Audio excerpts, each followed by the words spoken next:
আজকে আমরা পড়ব তদ্ধিত প্রত্যয়ের ক্ষেত্রে আমরা প্রথমে তিনটি শব্দ লিখেছি এবং এর সাথে প্রত্যয় যুক্ত করেছি। একটি হচ্ছে লাজ যুগ উক লাজুক, দ্বিতীয়টি হচ্ছে বড় যুগ আই বড়াই, এরপর ঘর যুগ আমি ঘরামি। তাহলে এটি হচ্ছে নতুন শব্দ, এগুলো হচ্ছে প্রত্যয়। আর তাহলে এটি কি?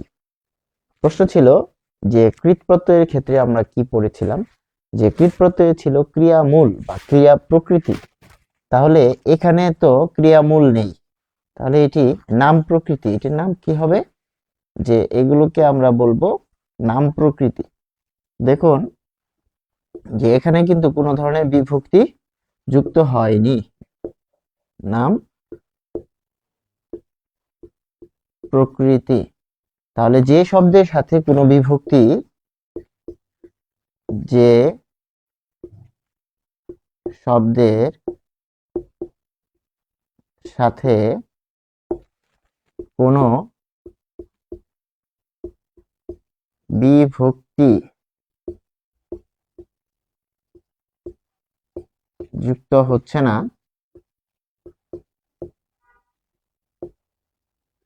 হয় না, যে শব্দের সাথে কোনো বিভক্তি যুক্ত হচ্ছে না বা হয় না তাকে বলা হয় প্রাতিপদিক। প্রাতিপদিক, খেয়াল করুন যে প্রাতিপদিক শব্দটি আমরা এখানে পাচ্ছি। তাহলে প্রাতিপদিক বিভক্তিহীন নাম শব্দকে বলা হচ্ছে। উপরে লাজুক বড়াই শব্দগুলো গঠিত হয়েছে, তো এখানে যথাক্রমে উক আই আর ঘরামির ক্ষেত্রে আমি প্রত্যয় আমরা পাচ্ছি, এবং শব্দের শেষে যেসব প্রত্যয় যুক্ত হচ্ছে, তার মানে এই যে শব্দগুলো আমরা পাচ্ছি নাম শব্দ, সেগুলোর শেষে যখন প্রত্যয় যুক্ত হচ্ছে তখন এগুলোকে বলা হচ্ছে যে তদ্ধিত প্রত্যয়। আর কৃত প্রত্যয়ের ক্ষেত্রে কি ছিল, যেমন যেমন দৃশ দৃশ দৃশ যুগ অন, এটা হচ্ছে দেখার কাজ, দর্শন। তাহলে দৃশ যুগ অন আপনি পাচ্ছেন যে দর্শন, এটি ছিল ক্রিয়ার মূল। আর এখানে কিন্তু আপনি পাচ্ছেন যে একটি নাম শব্দ, এবং এর সাথে কিন্তু কোনো ধরনের বিভক্তি যুক্ত হয়নি। তার মানে বিভক্তিহীন যে নাম শব্দ, যে প্রাতিপদিক, তার সাথে যখন আপনি কি প্রত্যয় যুক্ত করছেন, অর্থাৎ নাম শব্দের সাথে যে শব্দটার অর্থ রয়েছে, দেখুন এগুলো হচ্ছে অর্থযুক্ত শব্দ, অর্থযুক্ত শব্দ। এটিও কিন্তু যে তদ্ধিত প্রত্যয় চেনার আরেকটি উপায়। তদ্ধিত প্রত্যয়ের ক্ষেত্রেও কিন্তু গুণ বৃদ্ধি আসতে পারে, সেটি আমরা দেখব, সেটি পরের বিষয়। কিন্তু আগে তো মূল চিনতে হবে। তাহলে এটি ছিল ক্রিয়ামূল কৃত প্রত্যয়ের ক্ষেত্রে, এর সাথে যে বেসিক ডিফারেন্স সেটি হচ্ছে এখানে ক্রিয়ামূল ছিল, যেটির কোনো অর্থ ছিল না, অর্থহীন। তাহলে এখানে আপনি পাচ্ছেন যে অর্থহীন ক্রিয়া প্রকৃতি, আর এখানে আপনি পাচ্ছেন নাম প্রকৃতি। নাম প্রকৃতি কি? অর্থযুক্ত। আর এটি একটি নাম শব্দ, এটির সুনির্দিষ্ট অর্থ থাকবে। ফলে যখন নাম শব্দের সাথে আপনি কি যুক্ত করছেন, যে কোনো প্রত্যয় যুক্ত করছেন, তখন সেটি তদ্ধিত প্রত্যয় হয়ে গিয়েছে। তাহলে প্রত্যয় যুক্ত হলে ধাতুকে বলা হয় ক্রিয়া প্রকৃতি, আর প্রাতিপদিককে বলা হচ্ছে নাম প্রকৃতি। তাহলে আমরা যদি এখানে লিখি নাম প্রকৃতি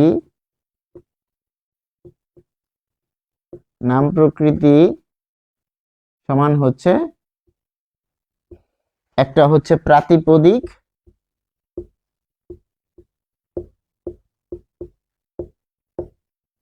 নাম প্রকৃতি। তাহলে প্রাতিপদিক এর সাথে এখানে আমরা যদি বলি তদ্ধিত প্রত্যয়,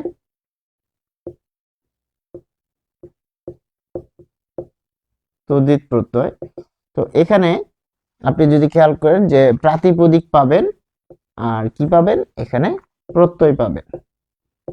আর এই প্রাতিপদিক কিন্তু অর্থযুক্ত, তার মানে এর সুনির্দিষ্ট অর্থ রয়েছে। তাহলে আমরা কিন্তু কৃত প্রত্যয়ের সাথে যে তদ্ধিত প্রত্যয়ের যে বেসিক বা মৌলিক পার্থক্য সেটি বুঝতে পারলাম, যে কৃত প্রত্যয় হচ্ছে ক্রিয়ামূল, যেটিকে আমরা আর কি করতে পারবো না, বিশ্লেষণ করতে পারবো না এবং ভাঙতে পারবো না। ফলে সেখানে কোনো কিন্তু আমি অর্থ পাচ্ছি না। কিন্তু এই যে শব্দগুলো যেগুলো আমরা লিখছি, যেমন সাহিত্যিক, সাহিত্য,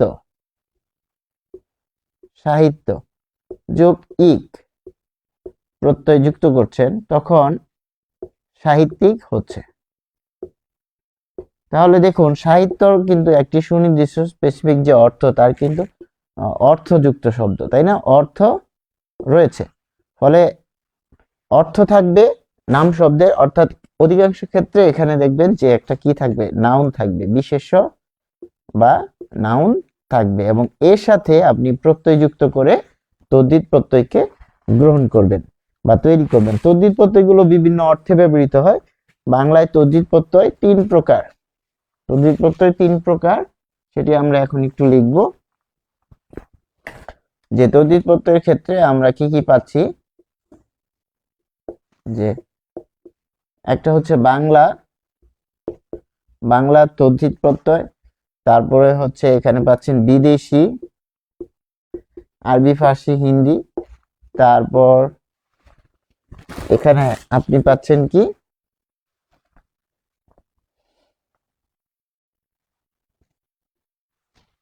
এখানে পাচ্ছেন সংস্কৃত। সংস্কৃত আমরা 3টি দেখব, তবে আমরা ধাপে ধাপে এখানে দেখব। যে তাহলে প্রথমে আমরা পড়ব যে বাংলা তদ্ধিত প্রত্যয়, তদ্ধিত প্রত্যয়। এবং তদ্ধিত প্রত্যয় যখন ব্যবহার হচ্ছে তখন বিভিন্ন ধরনের অর্থের পরিবর্তন ঘটছে। প্রথমে যেমন আ প্রত্যয়, আ প্রত্যয়টা আমরা যখন ব্যবহার করছি তখন দেখেন চোর যোগ আ, তাহলে চোরা। তাহলে চোরা যখন বলছি, চোর একটি নাম শব্দ, সুনির্দিষ্ট অর্থ আছে, এবং এটি কোন অর্থে ব্যবহৃত হচ্ছে, এটি দেখা যাচ্ছে অবজ্ঞার্থে ব্যবহৃত হচ্ছে। কাউকে যখন চোরা বলা হয়, কি প্রশংসা করে বলা হয়? প্রশংসা করে হয় না, অবজ্ঞা করেই বলা হয়। ঠিক এরকম বৃহদার্থে যখন বলছি ডিঙি, ডিঙি কি বলছি, ডিঙি তো ছোট নৌকা, কিন্তু যখন আপনি আ প্রত্যয় যুক্ত করছেন তখন তার অর্থ পাল্টে যাচ্ছে, ডিঙা। যেমন এখানে বৃহৎ অর্থে ব্যবহৃত হচ্ছে, বৃহৎ অর্থে, বৃহদার্থে। কিভাবে বৃহদার্থে ব্যবহৃত হচ্ছে, যে যে মনসামঙ্গল যে কাব্য রয়েছে সেটি যদি নাম শুনে থাকেন, তো সেখানে চাঁদ সওদাগরের কাহিনী রয়েছে, যে চাঁদ সওদাগর কি বিশাল বাণিজ্য করেন, এবং তার বিশাল যে নৌবহর রয়েছে, অর্থাৎ ডিঙির বহর রয়েছে, এবং তিনি আসলে মনসা দেবীকে পূজা দিতে চান নাই। তো দেখা যাচ্ছে এক সময় তার যে জাহাজগুলো ছিল সমুদ্রে, সেগুলো ডুবে যায়। তো সেখানে যে 7টি সপ্তডিঙা, সপ্তডিঙা মধুকর, আচ্ছা সপ্তডিঙা কথাটি আমরা ভেঙে লিখি। সপ্তডিঙাটা কি, দেখাচ্ছে যে সপ্ত মানে 7, 7টি ডিঙা, 7টি নৌকা।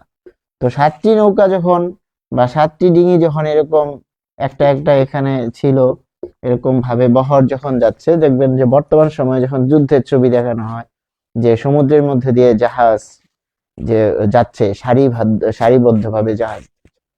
তো এই যে একটা কম্বিনেশন, একটা ফ্লিট, দেখা যাচ্ছে একটা দল হিসেবে যখন তারা ফাংশন করে, কাজ করে, তো তারা কি ক্ষুদ্র অর্থে ব্যবহৃত হচ্ছে? মোটেও না, তারা তখন বৃহৎ অর্থে ব্যবহৃত হচ্ছে। ঠিক সপ্তডিঙা অর্থাৎ 7টা ডিঙির যে বহর, বহর কি বোঝায়? 7টা নৌকার বা ডিঙির বহর। তাহলে ডিঙি বলতে ছোট নৌকাকে বোঝানো হচ্ছে, ডিঙি কিন্তু ছোট নৌকা, কিন্তু যখন আ প্রত্যয় যুক্ত করা হচ্ছে সেটি বহরকে বোঝানো হচ্ছে যখন সপ্ত যুক্ত করছে। তাহলে সপ্তডিঙা বলতে বোঝাতে হচ্ছে 7টি যে নৌযান, সেই নৌযানের বহর, ফলে সেটি কিন্তু বড় হয়ে গেছে, বৃহৎ অর্থকে তখন প্রকাশ করছে। তারপর দেখুন যে বাঘা, তাই না? বাঘা, বাঘা কি বোঝাচ্ছে? বাঘার কিন্তু 3 ধরনের অর্থ রয়েছে। তো এখানে বাঘ যোগ আ, যেমন সে সে একজন বাঘা লোক, বাঘা লোক, প্রভাব প্রতিপত্তি সম্পন্ন লোক, বাঘা। তারপর আপনি যদি আবিধানিক ভাবে ধরেন বাঘা বাঘা রোদ পড়েছে, তাহলে বাঘা রোদ পড়েছে, তাহলে এখানে বাঘা দিয়ে বোঝাচ্ছে তীব্র। তো বাঘা শব্দ এর তিনটা অর্থ রয়েছে, তো তীব্র বা কড়া এরকম বোঝাচ্ছে। ফলে এখানে যখন আমরা ব্যবহার করছি বাঘ যোগ আ বাঘা, তাহলে বাঘ একটি নাম শব্দ, তাহলে এটি বুঝাই যাচ্ছে যে প্রাতিপদিক, এর সাথে কিন্তু কোনো বিভক্তি বসেনি। এর সাথে যখন আ বসাচ্ছেন তখন কি বোঝাচ্ছে? সদৃশ অর্থে। সদৃশ, সদৃশ মানে কি? মতো, সদৃশ অর্থ, সদৃশ অর্থ প্রকাশ করছে, তাহলে সদৃশ অর্থ হচ্ছে মতো। ঠিক এরকম ভাবে যখন আমরা বলছি 20 যোগ আ বিশা বা 22 বাইশা, 22 যোগ আ সংখ্যা, তাই না? সংখ্যা বাইশা, যেমন 10 গজি একটা কথা আছে, 10 গজি 10 গজ পরিমাণ যার, তার মানে কি 10 গজ পরিমাণ, তাহলে 10 যে পরিমাপ বুঝাচ্ছে সেটার মধ্যে কি আছে? ওই 10টা গজ, একটা যে মিটার বা একটা পরিমাপ বোঝানোর জন্য যে স্কেলটা ব্যবহার হয়, ওই স্কেলের মধ্যে কিন্তু তার সমষ্টিটা লুকাই আছে। যেমন 1 ফুট যখন বলছেন 12 ইঞ্চি, সে কিন্তু লুকায়িত আছে। যখন বলছে বাইশা, তখন মানে কি এর মধ্যে 22 লুকিয়ে রয়েছে, 22 কথাটি লুকিয়ে রয়েছে। তাহলে 22 কথাটি এখানে কি বোঝাচ্ছে? সমষ্টি বোঝাচ্ছে। যেমন 20 বা বিশা, 20 যোগ আ সমান সমান বিশা, তাহলে এই বিশা কথাটির মধ্যে কিন্তু এই যে 20 লুকায়িত রয়েছে। তার 20 একটা কালেকটিভ এখানে অবস্থান তার রয়েছে, মানে সমষ্টি বুঝাচ্ছে। তারপর ক্রিয়াবাচক, ক্রিয়াবাচক বিশেষ্য, ক্রিয়াবাচক বিশেষ্য। ক্রিয়াবাচক বিশেষ্য কি? এর আগেও আমরা বলেছি, ধরেন যে এটা একটা গাছ, তো এই গাছটা হচ্ছে ক্রিয়াবাচক বিশেষ্য এবং এর শেকড় গুলা হচ্ছে ক্রিয়া থেকে, ঠিক আছে? তো শেকড়টা কি বোঝাচ্ছে? দেখাচ্ছে শেকড় এখান থেকে জন্ম লাভ করে সে ক্রিয়াবাচক বিশেষ্য গঠন করেছে। তার মানে কি ক্রিয়াবাচক বিশেষ্য গঠনে আ প্রত্যয় যুক্ত হচ্ছে। তো আ প্রত্যয়, যেমন হাজির, হাজির যোগ আ, তাহলে হাজিরা, এটি কি পদ গঠন করছে? এটি বিশেষ্য পদ গঠন করছে। যেমন প্রেজেন্স, উপস্থিতি, তাই না? উপস্থিতি, দেখুন এই যে প্রেজেন্স দিয়ে কি উপস্থিতি বোঝাচ্ছে। তাহলে হাজিরা, হাজির এই শব্দটির সাথে যখন আপনি আ প্রত্যয়টা যুক্ত করছেন তখন সে হাজিরা বা উপস্থিতিকে বুঝাচ্ছে। যেমন চাষ থেকে চাষা, তাহলে চাষ, চাষ হচ্ছে ভার্বকে বোঝাচ্ছে, অর্থাৎ চাষ করা। যখন চাষ যোগ আ বুঝাচ্ছে তখন কিন্তু এখানে এই যে চাষা শব্দটি গঠিত হচ্ছে, যেটি নাউনকে নির্দেশ করছে। তাহলে ক্রিয়াবাচক বিশেষ্য কি বুঝাচ্ছে? এখানে দেখুন হাজির মানে কি? হাজির হওয়া, এটা তো ভার্ব, তার মানে এখানে হচ্ছে হাজির, এখানে কি? হাজির। তাহলে এই হাজিরের সাথে আ যুক্ত হয়ে কি হচ্ছে? হাজিরা, নাউন হচ্ছে। তার মানে এখানে কিন্তু ক্রিয়ার ছিল, কিন্তু এখানে সে গাছটা হয়ে গেছে, বীজটা হচ্ছে ক্রিয়া, কিন্তু গাছটা হচ্ছে যে নাউন বা এখানে বিশেষ্য। বলে সুস্পষ্ট ভাবে এটি বোঝাচ্ছে। যেমন চাষ, তাহলে এখানে চাষটা হচ্ছে বীজ, তাই না? এটা ভার্ব। হ্যাঁ, এর সাথে যখন আ যুক্ত করা হচ্ছে তখন সেটা এই বৃক্ষটা হয়ে গেছে কিসের? নাউনের বা বিশেষ্য। তো এটি এখানে আমরা বুঝতে পারছি। তো আমরা যদি দেখি যে এখন বাকিগুলো দেখব, যে জাত ও আগত অর্থে, এটি খুব আসে অনেক সময় পরীক্ষায়। জাত, জাত মানে কি? জাত মানে উৎপন্ন, জাত ও আগত অর্থে। যেমন দক্ষিণা বাতাস, দক্ষিণ যোগ আ, দক্ষিণা। তাহলে দক্ষিণ যোগ আ, দক্ষিণা বাতাস, দক্ষিণা বাতাস, অর্থাৎ যে বাতাসটা কোন দিক থেকে আসতেছে সেটা এখানে নির্দেশ করছে। এই যে আগত, তাহলে আগত এটাকে নির্দেশ করছে। আর জাত মানে কি? জাত মানে হচ্ছে যে উৎপন্ন, অর্থাৎ সৃষ্ট, জাত। যেমন মহিষ, মহিষ থেকে ভহিষ, ভহিষ, মহিষ, মহিষ থেকে ভহিষ, ভহিষ,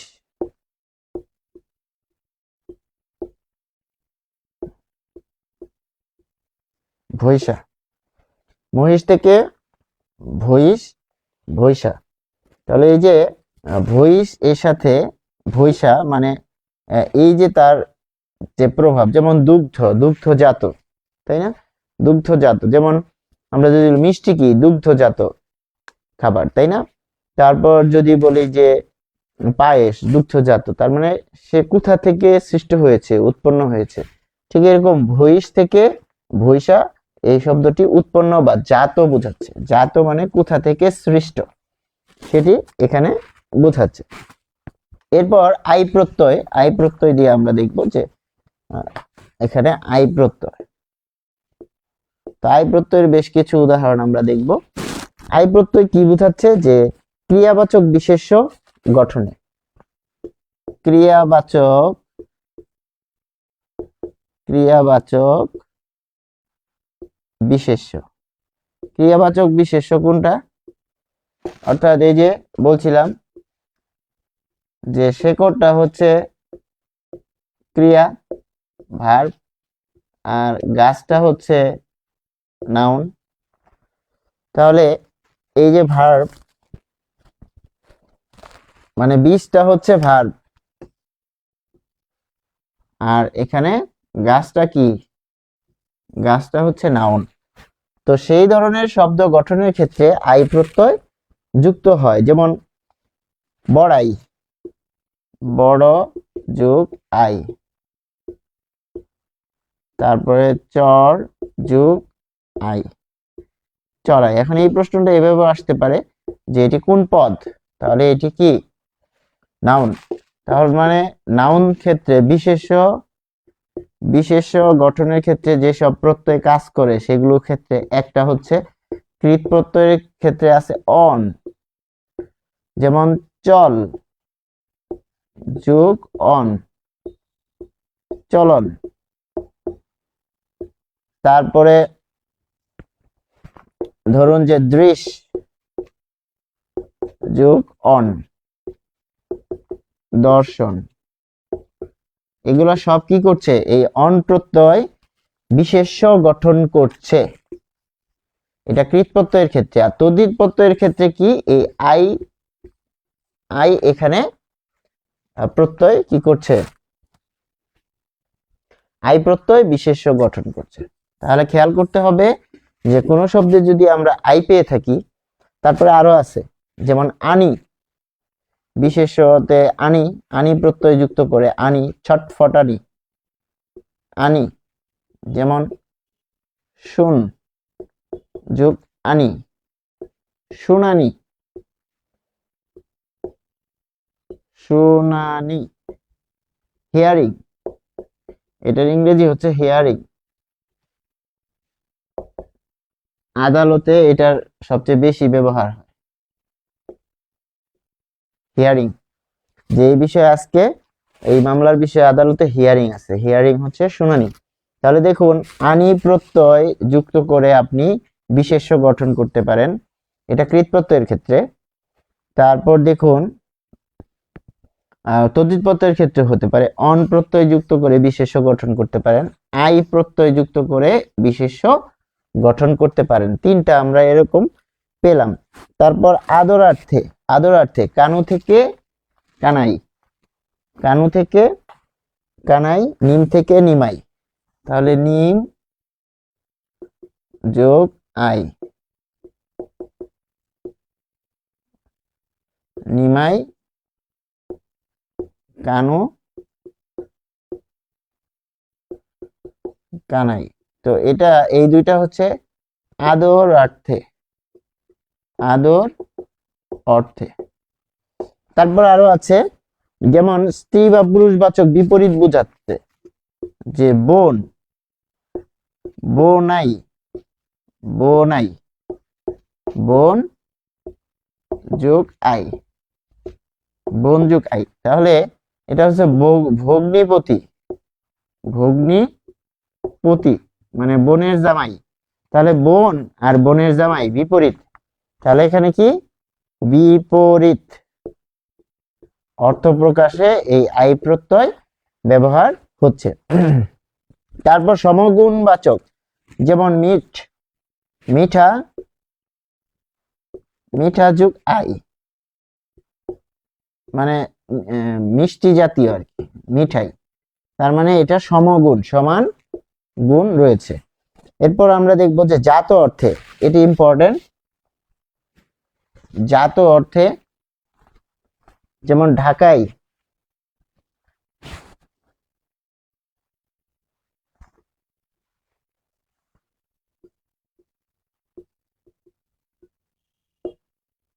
জাত অর্থে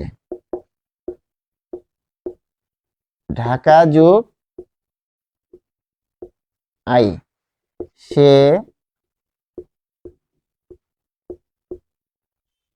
ঢাকায় শাড়ি কিনেছে বা পছন্দ করে। তাহলে ঢাকাই শাড়ি, ঢাকাই শাড়ি বলতে ঢাকার যে একটা ব্র্যান্ড, অর্থাৎ সেটি বোঝাচ্ছে। যেমন টাঙ্গাইলের শাড়ি, টাঙ্গাইলের শাড়ি বলে না যে টাঙ্গাইলের শাড়ি কিনে আনবে, টাঙ্গাইলের শাড়ি বিখ্যাত, তাই না? তাহলে টাঙ্গাইলের, অর্থাৎ এখানে স্পেসিফিক একটা নির্দিষ্ট জায়গার কথা বলা হয়েছে, তার মানে সেই জায়গা থেকে উৎপন্ন, সেই জায়গা থেকে সৃষ্ট। যেমন জিআই পণ্য কি, জিআই পণ্য নির্দেশ করে ওই ভৌগোলিক অবস্থানের, যে কোথায় এটি পণ্যটি উৎপন্ন হয়। ঠিক ওরকম যে জাত অর্থে আই প্রত্যয়টা ব্যবহৃত হয়, যেমন ঢাকাই শাড়ি। তারপর আছে যে ধরেন পাবনাই শাড়ি, পাবনাই, পাবনাই। তো এই যে আই প্রত্যয়, সেটা জাত বোঝাতে, মানে জন্মস্থান, জাত এখানে হচ্ছে জন্মটাকে নির্দেশ করবে। এরপর আপনি যদি আরো খেয়াল করেন যে আর কি রয়েছে বিশেষণ গঠনে, যেমন সে চোরাই মাল কিনেছে। তাহলে এই যে মাল বা পণ্য, চোরাই পণ্য, আচ্ছা এটা দেখি, চোরাই পণ্য কিনেছে, এই পণ্যটা কি নাউন, এই পণ্যটা হচ্ছে নাউন। তাহলে পণ্যটাকে কি করছে এখানে বিশেষায়িত করে ফেলছে চোরাই শব্দটি। তাহলে সে চোরাই পণ্য কিনেছে, যখন আপনি এটা বলছেন যে সে চোরাই পণ্য কিনেছে, তখন এটি বিশেষণ গঠন করছে। এরকম ভাবে কিন্তু আই প্রত্যয়ের বহুমাত্রিক ব্যবহার আমরা খেয়াল করি। এর পাশাপাশি আর কি রয়েছে, যেমন আমি, তো আমি আই, আমি আম, আমো, মি, আমি আম, তারপর হচ্ছে আমো,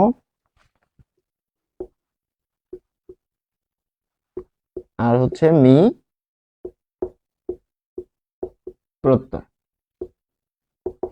তাহলে দেখুন, যখন বলা হচ্ছে যে বাদরামি,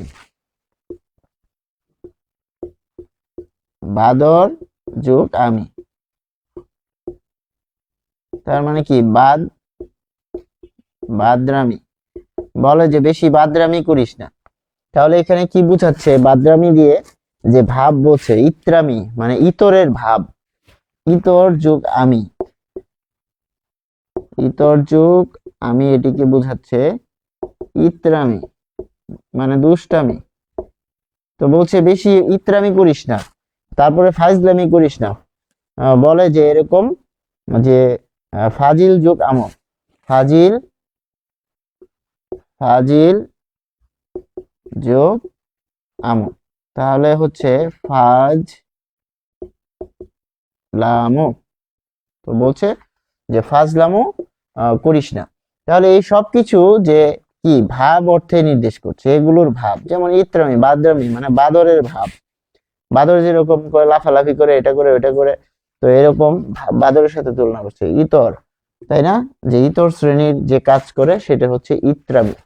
তাহলে ফাজিল, ফাজিলের যে কাজ সেটি হচ্ছে ফাজিলের ভাব মোট ধরেছে সেটা হচ্ছে ফাজলামি। এরকম ভাবে কিন্তু আমরা দেখতে পাচ্ছি। তারপর বৃত্তি বা জীবিকা অর্থে, যেমন বৃত্তি বা জীবিকা, এটা খুব ইম্পর্টেন্ট, একটু লিখে দিই। বৃত্তি, বৃত্তির আরেক অর্থ হচ্ছে পেশা। তো জীবিকা অর্থে, কোন অর্থে এটা খেয়াল করুন, যে এখানে যখন বলা হচ্ছে যে ঘরামি, ঘর যুগ আমি, তাহলে ঘরামি মানে হচ্ছে যিনি ঘর নির্মাণ করেন।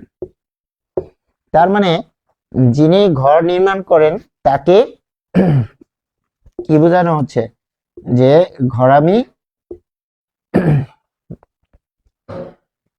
যিনি ঘর নির্মাণ করেন তাকে বলা হচ্ছে, তাকে বলা হচ্ছে ঘরামি। তাহলে এখানে কি দেখুন, যে এই যে তিনি কাজটা করেন এটা একটা পেশা বা বৃত্তির সাথে কি সম্পর্কিত, ফলে এটি আসছে। তারপর ঠকামো, ঠক যুগ আমো, ঠক যুগ আমো, তাহলে এটি হচ্ছে ঠকামো,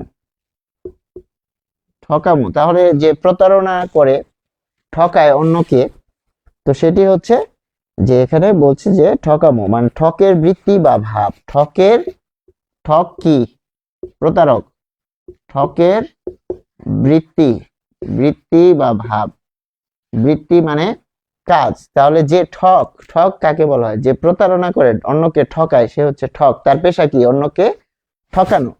ফলে এই ঠকামো এটি এখানে কিন্তু এই বৃত্তি বা জীবিকা অর্থে, এই ক্ষেত্রে আমরা আমো প্রত্যয়টি প্রয়োগ দেখতে পাচ্ছি। তারপর আমি যখন দেখছি যে ঘর যুগ আমি, ঘরামি, তাহলে ঘরামি হচ্ছে যিনি ঘর নির্মাণের কাজ করেন, ফলে আমি প্রত্যয়টি এখানে বৃত্তি বা জীবিকা অর্থে প্রকাশ পাচ্ছে। এরপর নিন্দা জ্ঞাপনে, যেমন নিন্দা জ্ঞাপন, নিন্দনীয় কাজ কি, আচ্ছা নিন্দা, যেমন জ্যাঠামি, তাই না, নিন্দাবির ক্ষেত্রে জ্যাঠা যুগ আমি,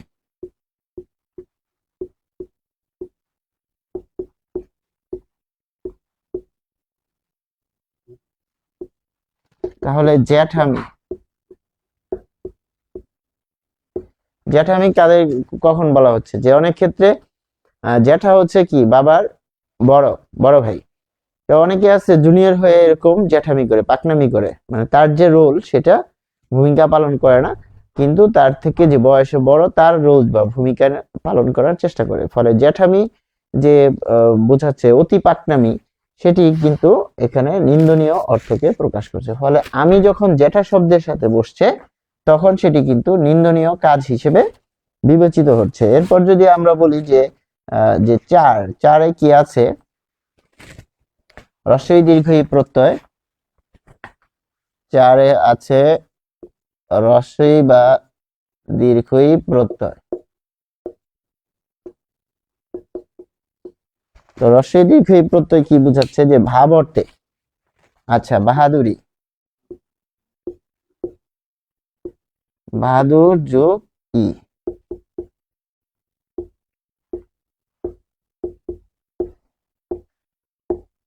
বাহাদুরি।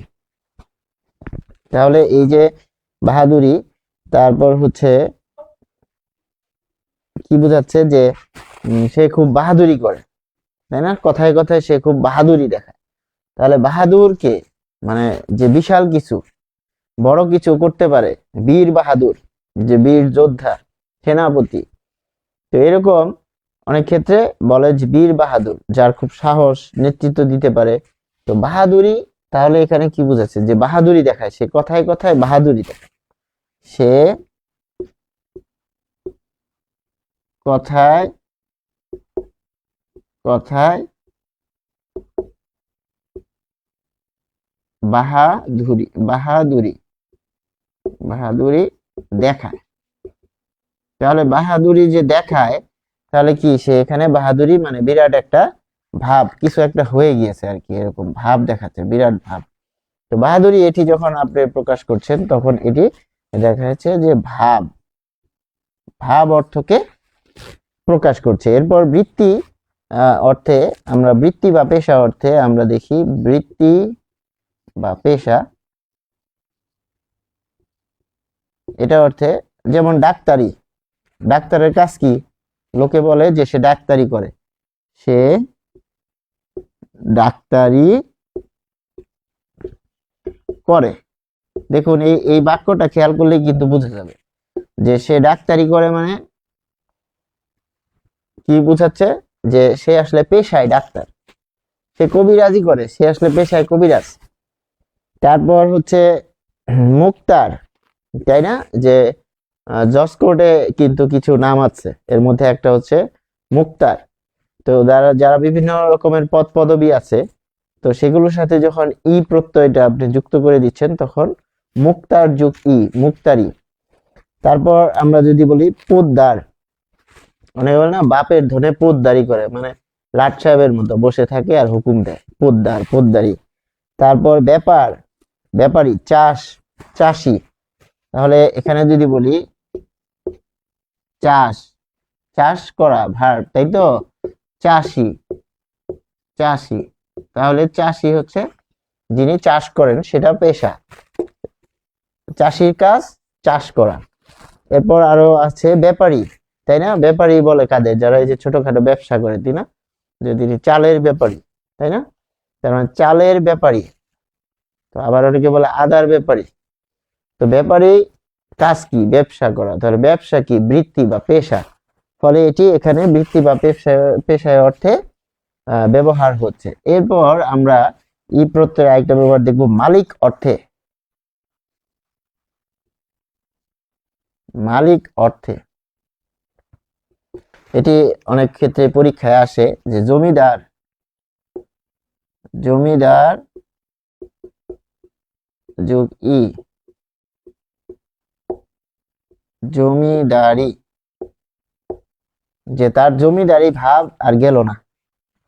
তাহলে মানে জমিদার কি? যার বিরাট ভূ সম্পত্তি আছে, অর্থাৎ যার সম্পত্তি আছে অনেক, তো অনেক ল্যান্ডলর্ড, তাই না? জমিদার তার মানে অনেক জমি জমার মালিক, বিশাল সম্পত্তি।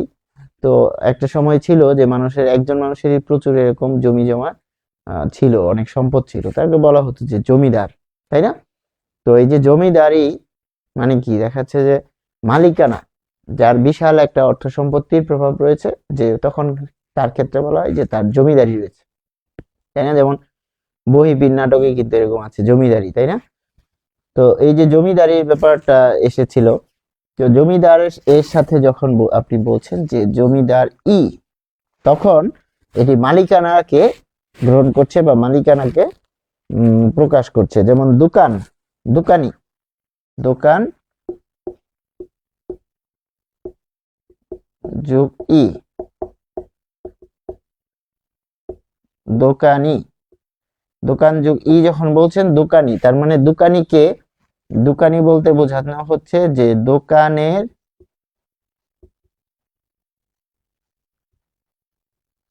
মালিক। দোকান বলতে, দোকানি বলতে দোকানের মালিক। তারপর দেখুন জাত বা আগত বা সম্বন্ধে বোঝাতে, জাত, আগত বা সম্বন্ধ, এটা বোঝাতে ই প্রত্যয়ের কিরকম ব্যবহার হয়।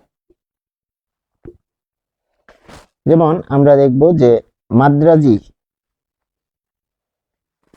আচ্ছা সরকার থেকে, সরকারি, এখানে আমি পড়ে যাচ্ছি ভাগলপুরি, ভাগলপুরি। তাহলে ভাগলপুরি মানে ভাগলপুরের, তার মানে ভাগলপুরি সিঙ্গারা যদি বলি, তার মানে ওই যে বলে না মুক্তাগাছার মন্ডা। তো মুক্তাগাছার মন্ডা কেন বলে? যে মুক্তাগাছার ওটা একটা ব্র্যান্ড, তাই না? ভাগলপুরি হচ্ছে ভাগলপুরীর থেকে আগত। সিঙ্গারা এটা আমি বানিয়ে লিখেছি, আমি জানি না ভাগলপুরের সিঙ্গারা বিখ্যাত কিনা। তো এটা আমি বোঝানোর জন্য লিখেছি যে ভাগলপুরি মানে ভাগলপুর থেকে এই যে আগত ভাগলপুর, তার মানে এরকম। এরপর আমরা যদি বলি যে মাদ্রাজি, তাই না? মাদ্রাজ, মাদ্রাজ যোগ ই, মাদ্রাজি, অর্থাৎ মাদ্রাজ একটা স্থানের নাম, তার সাথে ই প্রকাশ করছে। যেমন যখন লিচুর সময় হয় তখন বলে না দিনাজপুরি, দিনাজপুরি লিচু, দিনাজপুর যোগ ই, দিনাজপুরি। তারপর বলে যে হ্যাঁ বোম্বের লিচু, বোম্বের লিচু, এগুলো বোম্বাই লিচু, তাহলে এগুলো কিন্তু জাতের কথা বলে, যে বোম্বাই লিচু তার মানে বোম্বে জাতে। তারপরে বলেছি যে তারপর চাইনিজ, চীনা, চীনা লিচু, চীনা লিচু একরকম, বোম্বে লিচু একরকম, দেশি লিচু একরকম।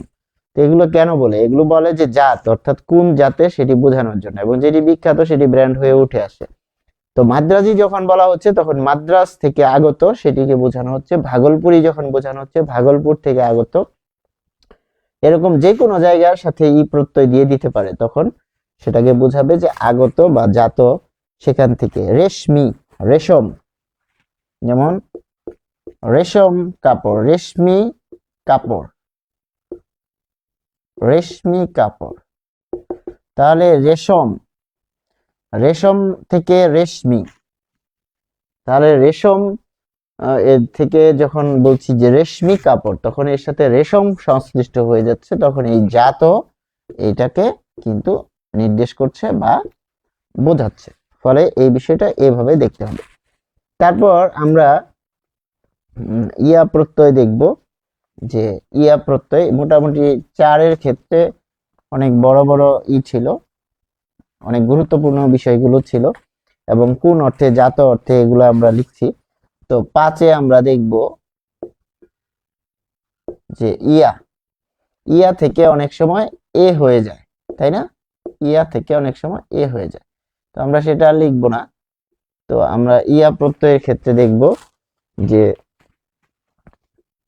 আচ্ছা লিখেই দিই, ইয়া থেকে এ প্রত্যয়, যেমন কোরিয়া, কোরিয়া থেকে কৈরিয়া। তো বিপর্যস্ত স্বরধ্বনি যখন পূর্ববর্তী স্বরধ্বনির সাথে মিলে যায়, তখন কিন্তু এই যে অপিনিহিতির ফলে ধ্বনি পরিবর্তন বলে একটা বিষয় আছে, ধ্বনি পরিবর্তনের আপনারা অপিনিহিতি আর অভিশ্রুতি বুঝে থাকলে এই যে এখানে খুব কাজে লাগবে। যেমন আমরা আগে লিখব সেকাল যুগ এ, সেকাল যুগ এ, সেকালে। ধরেন আপনি একটা গল্প লিখলেন, তখন লিখলেন যে সেকালে 3 জন ব্যক্তি ছিলেন। সেকালে মানে ওই কালে, তৎকালে, অর্থাৎ কালকে বোঝাচ্ছে, তৎকাল। সেকেলে, তারপর সেকাল থেকে একাল যুগ এ, একেলে, সেকালে,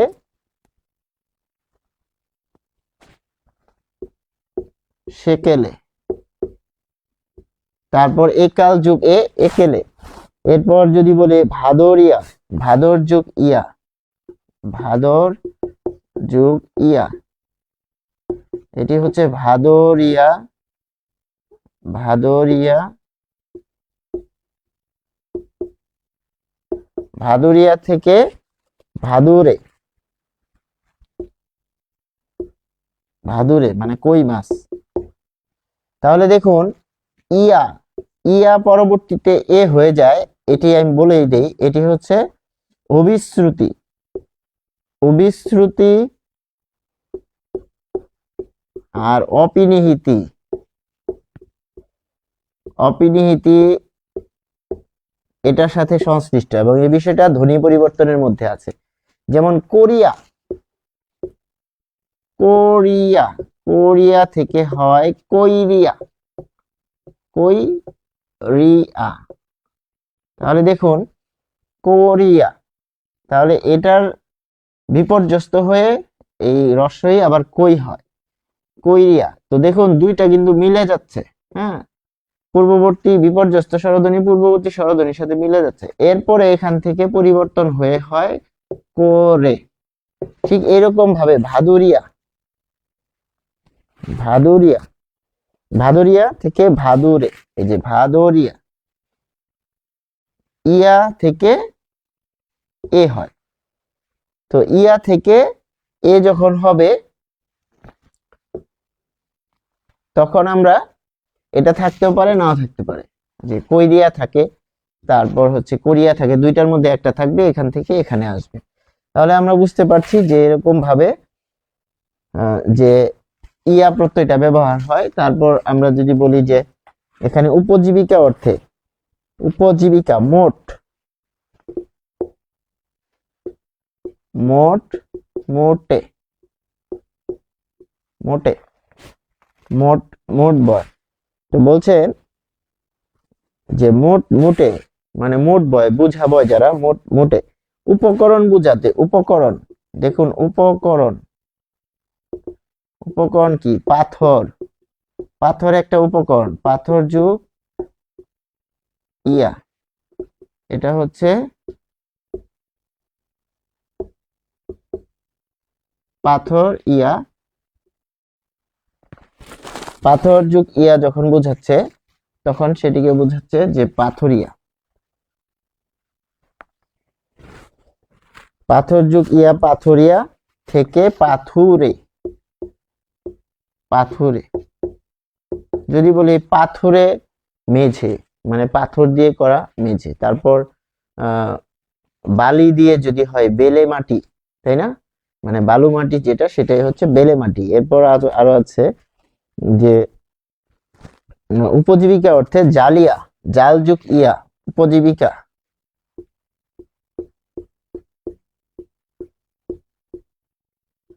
উপজীবিকা মানে পেশা, তাই তো, জালিয়া, জাল যুগ ইয়া, তারপরে হচ্ছে জেলে, যে পেশার সাথে সংশ্লিষ্ট, সেটা হচ্ছে উপজীবিকা। একটা হচ্ছে জীবিকা, আরেকটা হচ্ছে উপজীবিকা, জীবিকার অংশ। জীবিকা বড় ফ্যাক্টর, আর উপজীবিকা হচ্ছে তার একটা অংশ। ফলে এরকম ভাবে আমরা পাচ্ছি। তারপর দেখাচ্ছে নৈপুণ্য বুঝাতে, যে নৈপুণ্য বুঝাতে, নৈপুণ্য বুঝাতে খুন থেকে খুনিয়া, খুনে, অর্থাৎ সে কোন কাজে, কাজটা কি সেটার সাথে বুঝাচ্ছে। দেমাক থেকে দেমাকে, অব্যয়জাত বিশেষণ গঠনে, অব্যয়জাত বিশেষণ গঠনে, যেমন টন টন, টন টন যোগ ইয়া, টনটনিয়া। এরপর হচ্ছে টনটনে, টনটনে। তারপর আমরা বলি না এরকম কন কনে, কনকনে ঠান্ডায়,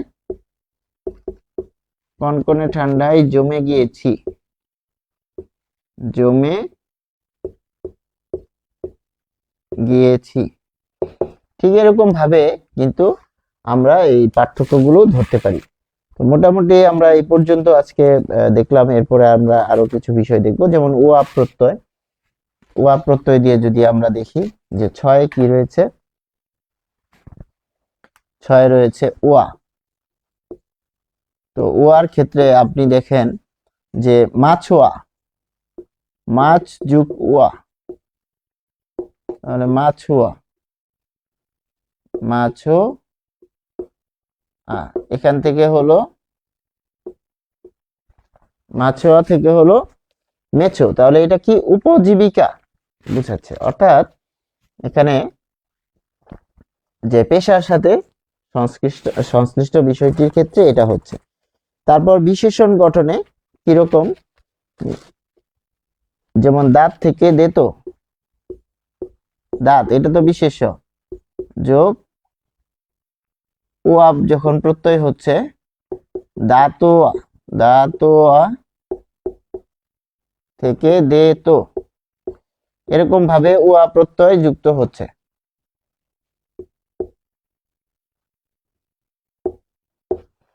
তাহলে ওয়া প্রত্যয় কিন্তু আমরা পেলাম যে ওয়া প্রত্যয় আরো হচ্ছে টাক থেকে টেকো, যেমন খড়, খড় থেকে খড়, খড় ঘর, উপকরণ অর্থে খড় ঘর, এরকম আসছে। তারপর ঢাল থেকে উ প্রত্যয়, তো শুধু উ প্রত্যয়, যেমন সাথে আছে উ প্রত্যয়, ঢাল যোগ উ, ঢালু। তাহলে দেখুন ঢাল সুনির্দিষ্ট একটি স্পেসিফিক যে তার অর্থ রয়েছে এর সাথে উ যুক্ত হচ্ছে। এরকম অনেক ভাবে গঠন করা যায়, যেমন লাজ যোগ উক, আমরা প্রথমে এটা লিখেছি লাজুক। 9 নাম্বার 8 নাম্বার আছে লাজুক। মিশুক, মিথ্যা যোগ উক, মিথ্যুক। তারপর আরি 9 রয়েছে, আমরা দেখব যে আরি প্রত্যয়,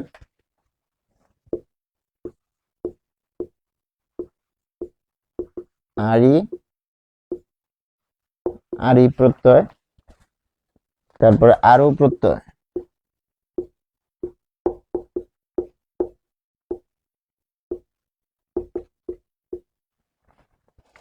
আরি আরো, যেমন ভিখ যুগ আরি,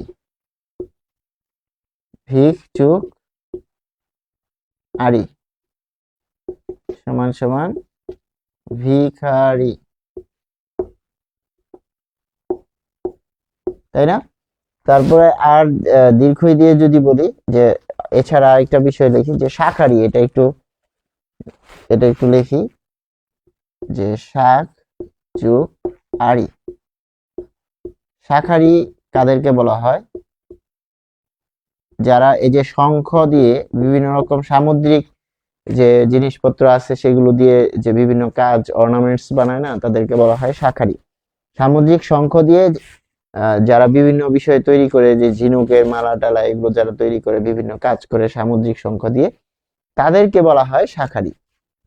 তাহলে এটি দেখুন যে এখানে আমরা পাচ্ছি আরি, তারপরে আরু প্রত্যয়। আরু প্রত্যয়ের ক্ষেত্রে যেমন বোমারু, বিমান, এগুলো বিশেষণ গঠন করে। কি করে? বিশেষণ গঠন, অ্যাডজেক্টিভ গঠন করে। যেমন বোম যুগ আরো,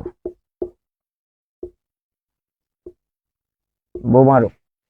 তো আরু প্রত্যয় যদি বলি যে বোমারু বিমান, তাহলে বোমারু এর সাথে যদি আমরা বলি যে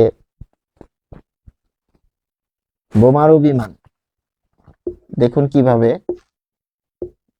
বোমারু বিমান, যখন এটি বলছেন তখন এটি কিন্তু নাউন।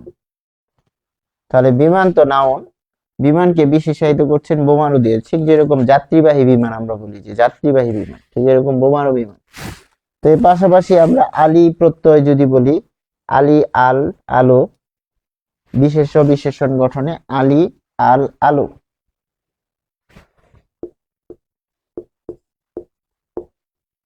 আলী আল আলো, আলী আলো এল,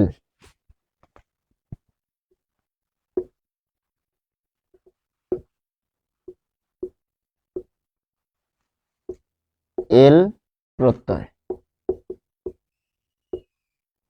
আমরা এগুলো দিয়ে কিছু উদাহরণ দেখার চেষ্টা করব, যেরকম কিরকম, যেমন লাঠি যুগ আল, লাঠিয়াল, লাঠি যুগ আল, তাহলে হলো লাঠি আল। লাঠিয়াল থেকে আবার হয়ে যায় লেঠেল, লেঠেল। তাহলে দেখুন এর মধ্যে এল রয়েছে। এরপর আমরা যদি আরো বলি যে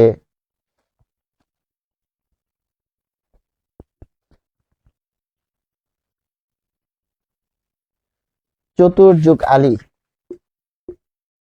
মানে খুব চালাক, চতুর যুগ আলী, চতুরালী, চতুর্যুগ আলী, চতুরালী। তারপরে এরকম দুধেল, দুধ যুগ আল, দুধাল থেকে দুধেল, দুধ যুগ আল, দুধাল, দুধেল। এরকম ক্ষেত্রে বিভিন্ন ক্ষেত্রে কিন্তু আলী আল আলো এসব প্রত্যয় যুক্ত হয় এবং আল থেকে পরবর্তীতে এই এল এ গিয়ে সেটা থামে। তারপর যেমন ঘটক যুগ আলী, ঘটকালি। তো এখানে আলী প্রত্যয়ের আমরা উদাহরণ দেখতে পারি। এরপর আমরা দেখতে পারি যে উড়িয়া, উড়ে রে প্রত্যয়, যেমন হাটুরিয়া, হাটুরে, সাপুরিয়া, সাপুরিয়া, সাপুরে, সাপ যোগ উড়িয়া, সাপ যোগ উড়িয়া।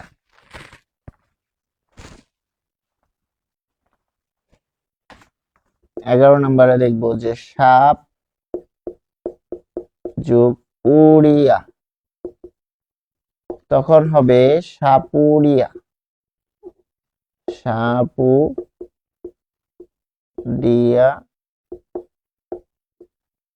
সাপুরে, সাপুরে, সাপুরিয়া, সাপুরে। তারপর আরো আছে যেমন হাট যুগ উড়িয়া, হাটুরিয়া, হাটুরে, কাঠ যুগ উড়িয়া, কাঠুরিয়া, কাঠ যুগ উড়িয়া, তো কাঠুরিয়া।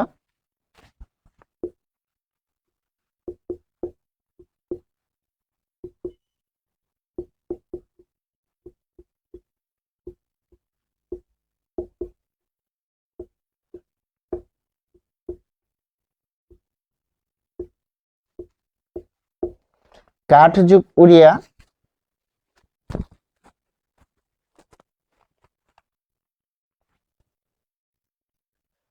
কাঠুরিয়া, কাঠ যুগ উড়িয়া, কাঠুরিয়া। তো এখানে আমরা দেখতে পাচ্ছি যে কাঠুরে। তো এরকম ভাবে উড়িয়া, উড়ে এটি হয়ে থাকে। তারপর আটিয়া, যেমন বিশেষণ গঠনে আমরা যদি বলি আটিয়া বা টে, 12 নম্বরে আটিয়া বা টে, এটা বিশেষণ গঠনে ব্যবহৃত হয়। আমরা উদাহরণ দিলে বিষয়টি স্পষ্ট হবে। বিশেষণ গঠনে যেমন তামাজুক আটিয়া, তামাজুক আটিয়া, তামাটিয়া। আমরা যদি বলি তামা যুগাটিয়া, তামাটিয়া, তামাটিয়া থেকে কি হচ্ছে তামাটে। যেমন সে তামাটে ঘড়ি কিনেছে, মানে তামার যেরকম কালারটা ওরকম তামাটিয়া। তারপর যদি বলি রূপালী, এরকম বলে না, রূপা যুগ আলী প্রত্যয়, রূপালী। তো রূপালী ঘড়ি, রূপালী গিটার। তো রূপালী গিটার যখন বলছে, তাহলে রূপালী শব্দটা গিটারটাকে বিশেষায়িত করছে, তখন সেটি বিশেষণের কাজ করছে। ঠিক এরকম তামাটে, আমরা যদি বলি তামাটে ঘড়ি, এরপর যদি ঘড়ি শব্দটা বসিয়ে দেই, তখন দেখুন এটি কি বোঝাচ্ছে, ঘড়িটাকে বিশেষায়িত করে ফেলছে। তাই বলা হচ্ছে যে টিয়া বা টে, হ্যাঁ, বিশেষণ গঠন করছে। যেমন মেটে কলসি, মেটে কলসি অর্থাৎ মাটির কলসি। তাহলে কলসি এটা হচ্ছে নাউন,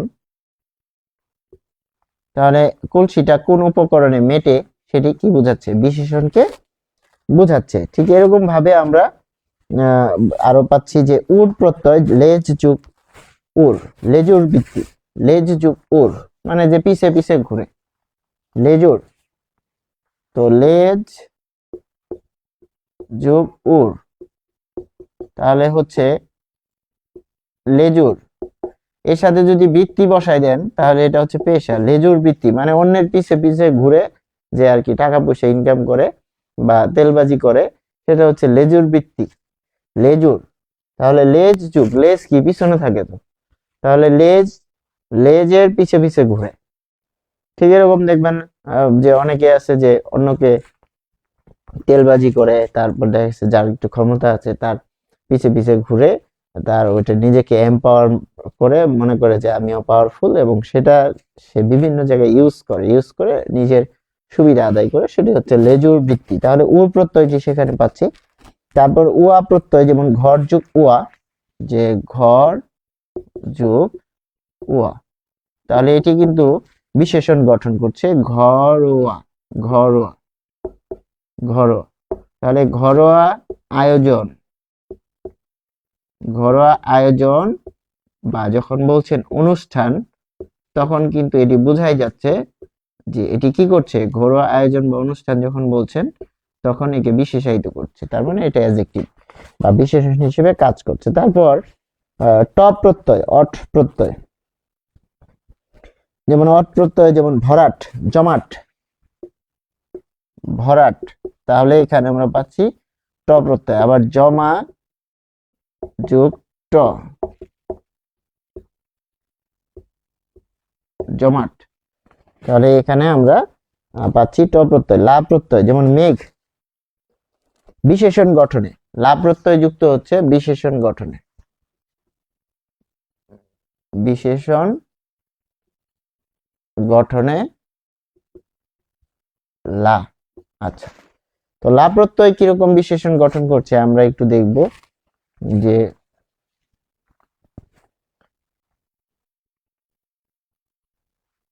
মেঘলা, মেঘ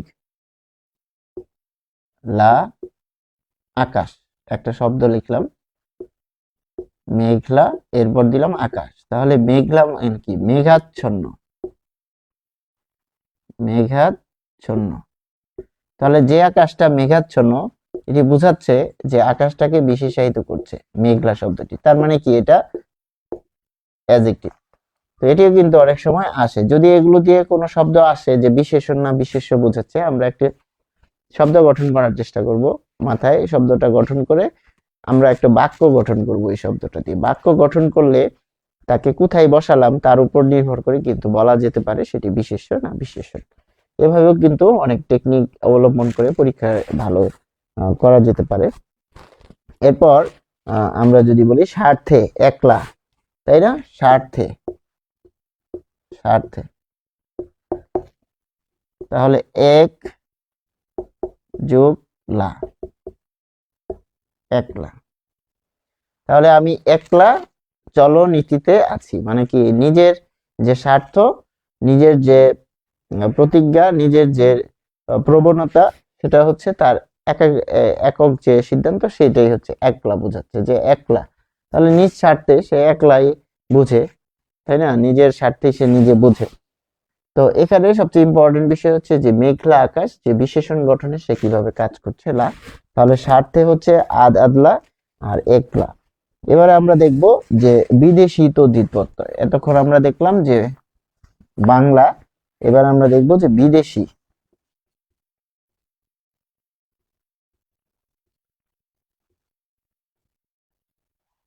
বিদেশি তদ্ধিত প্রত্যয়। তো বিদেশি তদ্ধিত প্রত্যয় কেন আসলো এটা আমরা দেখব। যে আপনারা জানেন যে বাংলা ভাষার যে শব্দ ভান্ডার রয়েছে, বাংলা ভাষার শব্দ ভান্ডার, সেখানে আরবি ফার্সি, চীনা, হিন্দি, তারপর জাপানিজ, তারপর ইংরেজি শব্দ, অনেক ভাষার শব্দ বাংলা ভাষায় এসেছে এবং গ্রহণ বর্জনের মধ্য দিয়েই কিন্তু সেগুলো চলেছে। এ কারণেই বাংলা ভাষাকে বলা হচ্ছে জীবন্ত ভাষা। তাহলে বিদেশি যে শব্দগুলো এসেছে, সে কি তার ক্রিয়াপদ বিশেষ্যকে রেখে এসেছে? আসেনি। তাহলে সে যদি তার বিশেষ্য, বিশেষণ, সর্বনাম, অব্যয়, ক্রিয়া নিয়ে আসে, তাহলে কি সে তার উপসর্গ রেখে আসছে? আসেনি। তাহলে সে যদি উপসর্গ রেখে না আসে, সে কি তার প্রত্যয় রেখে এসেছে?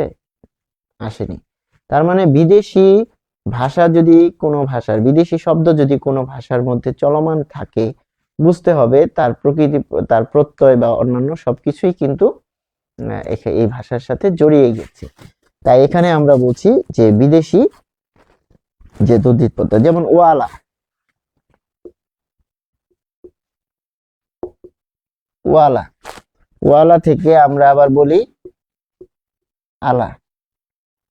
তাহলে আমরা কিরকম শব্দ গঠন করি দেখুন, যে গাড়িওয়ালা,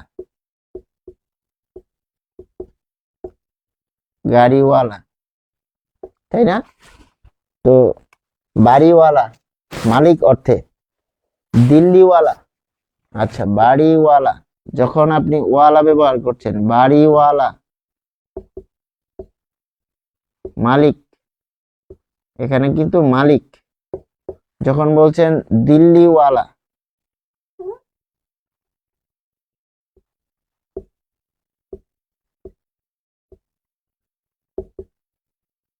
দিল্লিওয়ালা মানে কি বোঝাচ্ছে? অধিবাসী, যিনি দিল্লিতে থাকেন, তাকে বলা হচ্ছে দিল্লিওয়ালা। তাহলে বাড়িওয়ালা, তারপর দিল্লিওয়ালা অধিবাসী বোঝানো হচ্ছে। এই ক্ষেত্রে ওয়ালা আমরা দুটি পাচ্ছি, মালিক আর অধিবাসী অর্থে। তারপর মাছওয়ালা, মাছ, মাছওয়ালা এখানে হচ্ছে বৃত্তি বা পেশা। দেখুন কিভাবে পরিবর্তন হয়ে যাচ্ছে। ওয়ালা যখন বাড়ির সাথে বসছে তখন মালিক, ওয়ালা যখন দিল্লি বা স্থানের সাথে বসছে তখন অধিবাসী, যখন এই যে ব্যবসার সাথে বসছে তখন বৃত্তি বা পেশা। তার মানে খুবই গুরুত্বপূর্ণ একটা এখানে প্রত্যয় বিভিন্ন যে শব্দের সাথে বসার কারণে তার অর্থ কিন্তু পাল্টে যাচ্ছে। যেমন দুধওয়ালা, মাছওয়ালা, তো তিনটা ক্যাটাগরি এখানে আমরা দেখলাম। এরপর ওয়ান অর্থে গাড়ি থেকে গাড়োয়ান, ওয়ান, ওয়ান থেকে আন, এগুলো কেন বিদেশি? এটা হচ্ছে হিন্দি, তাহলে হিন্দি থেকে এসেছে। তারপরে আন, এটাও হিন্দি, যেমন গাড়োয়ান, গাড়োয়ান, দারোয়ান। আপনার বিদেশি যে শব্দগুলো আছে, বিদেশি প্রত্যয়, সেগুলো দিয়ে সেখান থেকে একটা করে শব্দ নিয়ে প্রত্যেকটা থেকে, যেমন ওয়ালা থেকে দিল্লিওয়ালা, মাছওয়ালা, বাড়িওয়ালা, এখান থেকে যে কোনো একটা নেবেন। ওয়ান, গাড়োয়ান, দারোয়ান, এখান থেকে একটা নেবেন। প্রত্যেক জায়গা থেকে একটা করে শব্দ নিয়ে কি করতে হবে, একটা ছন্দ মিলিয়ে একটা কবিতা বা একটা গদ্য, দুইটা লাইন বানানোর চেষ্টা করবেন।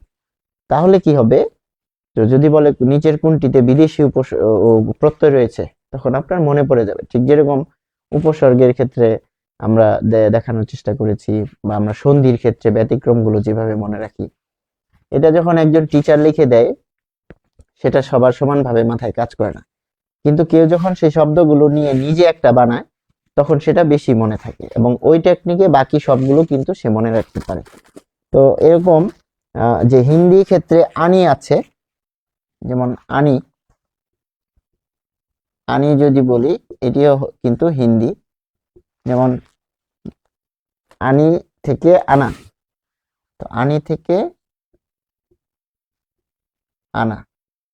তো এখন যখন বলছি যে মুন্সি আনা,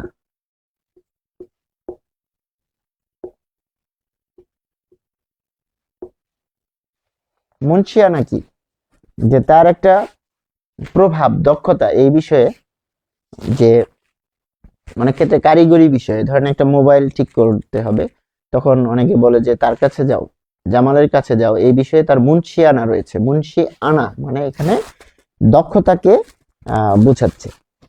তারপরে আনি যখন বিবি আনা, বিবি থেকে বিবি আনা, হিন্দু থেকে হিন্দু আনি, তো এরকম ব্যবহার হচ্ছে। আবার শাহ, শাহ যখন হিন্দি, এটি আমরা পাচ্ছি যে শাহ, তাহলে অনেকগুলো পাচ্ছি হিন্দি, যে শাহ, শাহ এটি হচ্ছে হিন্দি। তাহলে শাহ প্রত্যয় যখন যুক্ত হচ্ছে তখন এটি হচ্ছে পানি যুগ শাহ, পানসে, ধ্বনি পরিবর্তন হচ্ছে, পানসে। তারপরে কাল যুগ শাহ, কাল যুগ শাহ, কালসে, দেখুন শাহ, এটা হচ্ছে হিন্দি। এরপর আমরা পাচ্ছি যে গড়, গড় থেকে কর, গড় এটা কর, যেমন বাজিকর, বাজিগর, বাজি, বাজিগর, বাজিগর যদি বলি সেটি থেকে হবে বাজিকর, বাজিকর। তাহলে এটা আমরা মুছে দিব, বাজিকর। এটি হচ্ছে ফার্সি। উপসর্গ পড়তে গেলেও কিন্তু এরকম এসেছিল, বাজিকর, কারখানা পড়েছিলাম ওখানে। তারপর সওদাগর, কারিগর, কারিগর, এই যে দেখুন কারিগর বাজিকর, কারিগর বাজিকর, সওদাগর যিনি সওদা করেন, সওদাগর। তাহলে গড় হচ্ছে কি ফার্সি শব্দ। তাহলে এখানে হিন্দি কোনগুলো পেলাম? হিন্দি পেলাম যে ওয়ালা, ওয়ান মানে ওয়ালা, আন, আন সম্পর্কিত, আনি সম্পর্কিত, আন আনি এগুলো সব হিন্দি, আন আনি হিন্দি সম্পর্কিত। তারপর হচ্ছে দার, ফার্সির ক্ষেত্রে আরো পাচ্ছি। তো আমরা এখন পড়ছি ফার্সি গুলো। ফার্সি হচ্ছে দার, যেমন তাবেদার, তাবেদার। তারপরে খবরদার, খবরদার। দেখুন এর মধ্যে একটা ছন্দ আছে, কর গর দার, করদার। তারপর আরো আছে তাবেদার, খবরদার। তারপরে দেনাদার, চৌকিদার, পাহারাদার, দেনাদার, পাহারাদার, পাহারাদার।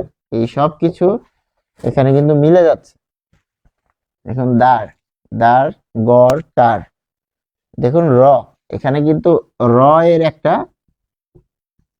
ধ্বনির কম্পন রয়েছে। বাজিকর, বাজিগর, তাবেদার, খবরদার, দেনাদার, এইভাবে মনে রাখতে পারেন। র ধ্বনির প্রাধান্য রয়েছে, র ধ্বনির অনুকরণ রয়েছে, এখানে ধ্বনি ব্যঞ্জনা রয়েছে। আর হিন্দিতে আমরা কি পেয়েছিলাম যে গারওয়ান, দারওয়ান, আন, আনি, আন আনি। তো এখানে আমরা 7টা ব্যতিক্রম পেয়েছিলাম। হিন্দিতে আমরা কি কি পেয়েছিলাম যে আলা, আন, আনি। দেখুন আলা, আন, আনি। দেখুন এখানে 3টাই আমরা পেয়েছিলাম স্বরে আ দিয়ে।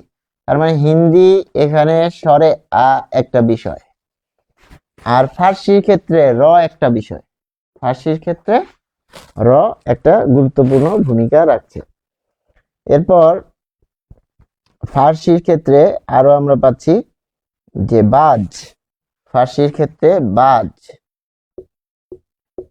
যে এখানে কি কলমবাজ, ধোঁকাবাজ, কলমবাজ, ধোঁকাবাজ, কলমবাজ, ধোঁকাবাজ। তারপর গলাবাজ, যুগী, গলাবাজি। সেরকম আমরা পাচ্ছি ফার্সি। তারপর বন্দি পাচ্ছি, বন্দি, বন্দি। তাহলে ফার্সি পাচ্ছি 4টি। বন্দির ক্ষেত্রে আমরা বলছি জবানবন্দি, নজরবন্দি, জবান বন্দি, নজর বন্দি। তাহলে এখানে আমরা কিভাবে মনে রাখতে পারি এটাকে? দেখুন ফার্সি গুলো আমি একটা টেকনিক শিখাই দিই।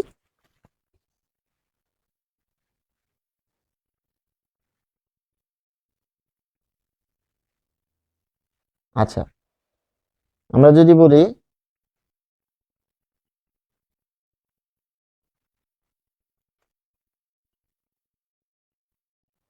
আচ্ছা, এখানে যদি বলি বাজিকর পাহারাদার,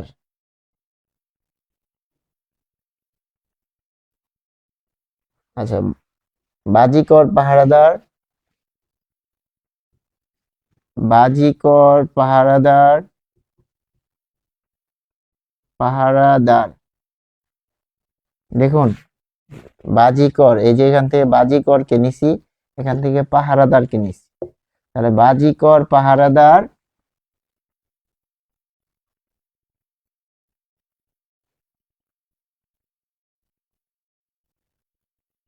আচ্ছা এখানে যদি নেই যে ধোঁকাবাজ, এখানে ধোঁকাবাজ নিলাম, ধোঁকাবাজ, ধোঁকাবাজ, বাজিকর পাহারাদার, নজরবন্দি, নজরবন্দি রয়েছে, রয়েছে নিলাম হচ্ছে বাক্য গঠনের জন্য। তাহলে এখানে হয়ে গেল একটা, কিন্তু এখানে একটা ছন্দের মতো হয়ে গেল যে ধোঁকাবাজ, বাজিকর পাহারাদার আজ, যদি এখানে দিয়ে আজ নজরবন্দি রয়েছে, তাহলে এরকম ভাবেও কিন্তু আপনি ফার্সি গুলোকে মনে রাখতে পারবেন। তো এখানে হিন্দি গেল, ফার্সি গেল, আর কি রয়েছে? তো আমরা দেখব যে সই আর পনা। সই, তাহলে 9 নম্বরে হচ্ছে সই। যেমন মানানসই, চলনসই, টেকসই, জুতসই। জুতসই, মানানসই, আর হচ্ছে টেকসই। যেমন এই এই পোশাকটি মানানসই হয়নি। এই পোশাকটি মানানসই হয়নি। বা আরো যদি বলি টেকসই, তো টেকসই শিক্ষা, টেকসই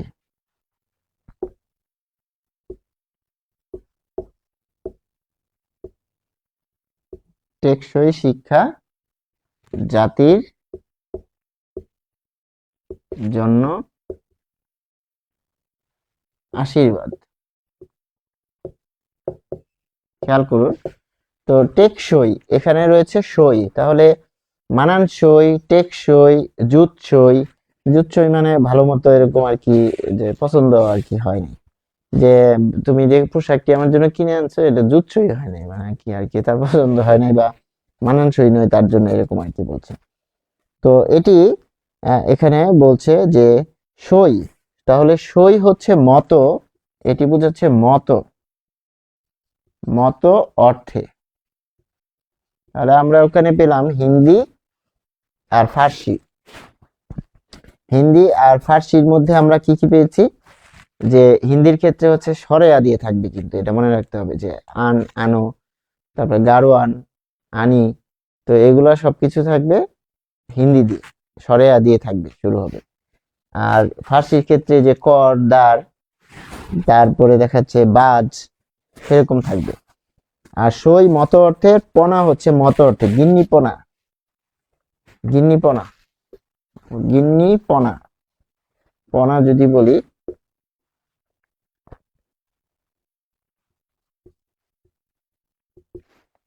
গিন্নিপনা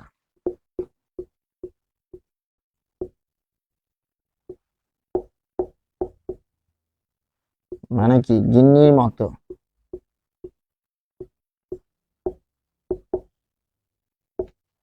তাহলে এই পনা বলতে এখানে মতকে বোঝাচ্ছে, গিন্নিপনা, গিন্নির মতো।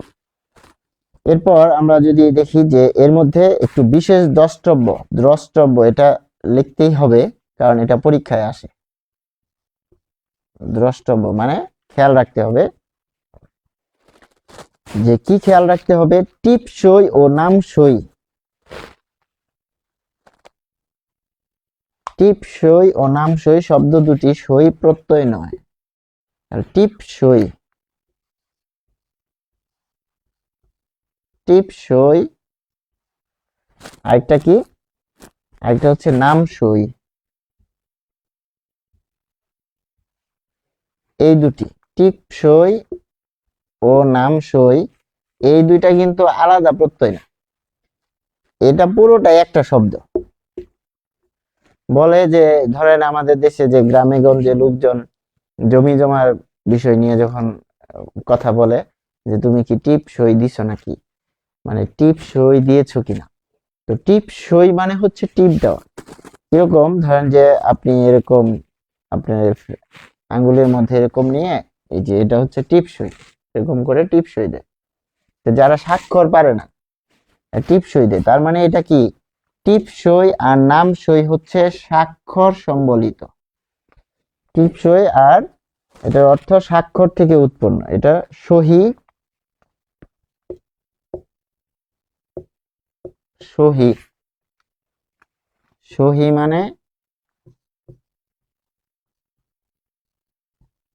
স্বাক্ষর, তো এখানে টিপসই আর নামসই, এখানে স্বাক্ষর মানে স অক্ষর অর্থাৎ নিজে, যেমন ধরুন যে এরকম এরকম দিলে এটা তো আপনার নিজের অক্ষর, তাই এটা হচ্ছে স, তাই স্বাক্ষর অর্থাৎ নিজের নিজের তৈরি করে আপনি দেখবেন যার যার স্বাক্ষর আলাদা, কারণ কি ওটা তো নিজের, ওটা অন্য কেউ দিতে পারে না, দিলেও কিন্তু ধরে ফেলা যায়, হেরফের হয়। তাহলে সহি বা স্বাক্ষর থেকে, সহি বা স্বাক্ষর শব্দ থেকে উৎপন্ন, সহি বা স্বাক্ষর শব্দ থেকে উৎপন্ন কে? এই যে টিপসই আর নামসই। তার মানে সই শব্দটা যে আছে এটা আলাদা শব্দ না, এটা আলাদা না, এটা একেবারে শব্দ, পুরোটাই এক শব্দ, কিন্তু এখানে পনা কিন্তু আলাদা শব্দ। গিন্নি যোগ পনা, এখানে কিন্তু টিপ যোগ সই না, টিপ যোগ সই, বিষয়টা এরকম না, বিষয়টা পুরোটাই একটা শব্দ। এখানে নাম সই, এটা সহি থেকে এসেছে, সহি থেকে সই, এটা বলতে টিপ সহি, অনেক সময় টিপ সহিও বলে। তুমি কি টিপ সহি দিয়েছো? হ্যাঁ, টিপ সহি মানে হচ্ছে যারা স্বাক্ষর দিতে পারে না তারা টিপ দেয় এরকম ভাবে দলিলের মধ্যে বা কোনো গুরুত্বপূর্ণ ডকুমেন্টের মধ্যে। আবার নাম সই বা টিপ সই যেটাই বলেন না কেন সেটা সহি বা স্বাক্ষর থেকে এসেছে। ফলে তদ্ধিত প্রত্যয়ের ক্ষেত্রে সবগুলোর ক্ষেত্রে বেসিক বিষয় হচ্ছে, দেখুন প্রত্যেকটাই নাম শব্দ থাকবে এবং এই কারণে এটি চেনা খুব সহজ, তাই না? দেখুন নাম থাকবে, যতগুলো আমরা পড়েছি সেগুলো নাম দিয়েই পড়েছি এবং তার স্পেসিফিক অর্থ রয়েছে, যেগুলো কৃত প্রত্যয়ের সাথে মিলবে না। তো এর মধ্যে দিয়ে কিন্তু আমরা বিদেশি যে তদ্ধিত প্রত্যয় সেটিও শেষ করলাম। তাহলে তদ্ধিত প্রত্যয়ের যে দুইটা ক্যাটাগরি, 1 আর 2, সেটা হচ্ছে বাংলা তদ্ধিত প্রত্যয় আর বিদেশি তদ্ধিত প্রত্যয়, এই দুইটা আমরা আজকে শেষ করেছি। এবং আমরা পরে আরেকটি ক্লাসে, এর পরবর্তী ক্লাসে আমরা দেখব যে সংস্কৃত যে তদ্ধিত প্রত্যয়, তো বাংলা কৃত প্রত্যয়, সংস্কৃত যে কৃত প্রত্যয় সেটি যেরকম ইম্পর্টেন্ট, সংস্কৃত তদ্ধিত প্রত্যয় ইম্পর্টেন্ট, তবে কৃত প্রত্যয়ের থেকে এটি একটু সহজ এবং আমরা যদি গুণ বৃদ্ধি বুঝে থাকি তাহলে সেটি আমাদেরকে আরো সহায়তা করবে। আশা করি আমরা বুঝতে পেরেছি। ধন্যবাদ। আসসালামু আলাইকুম।